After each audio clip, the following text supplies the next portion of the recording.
నమస్తే, welcome to the point. మనలో చాలా మంది ఆధార్ కార్డును కలిగి ఉంటారు.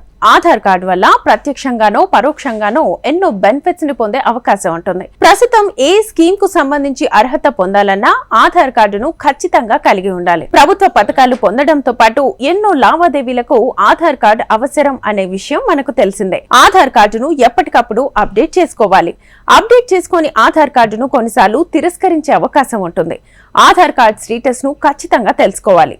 ఈ ఏడాది మార్చి నెల 14వ తేదీ వరకు ఫ్రీగా ఆధార్ కార్డును అప్డేట్ చేసుకునే ఛాన్స్ అయితే ఉంటుంది. ఇక వెబ్సైట్ UIDAI.gov.in వెబ్సైట్ ద్వారా ఆధార్ కార్డును అప్డేట్ చేసుకునే అవకాశం అయితే ఉంది.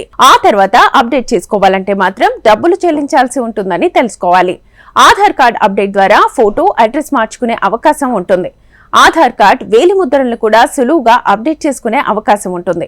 వేర్వేరు కారణాల వల్ల వేలిముద్రలు పడక ఇబ్బందులు పడుతున్న వారు వేలిముద్రలను అప్డేట్ చేయించుకోవడం ద్వారా ఈ ఇబ్బందులను అధిగమించవచ్చు. అవసరమైన పత్రాలను అప్లోడ్ చేయడం ద్వారా ఆధార్ కార్డును అప్డేట్ చేసుకునే ఛాన్స్ ఉంటుంది. ఆధార్ కార్డును అప్డేట్ చేసుకున్న తర్వాత ఆధార్ కార్డును సులువుగా డౌన్లోడ్ చేసుకునే అవకాశం కూడా ఉంటుంది. ఆధార్ కార్డ్ పీవీసీ కార్డ్ ఇంటికి వచ్చే అవకాశం ఉంటుందని తెలుసుకోవాలి. ఆ కాపీని డిజిటల్ రూపంలో ఉంచుకునే అవకాశం ఉంటుంది.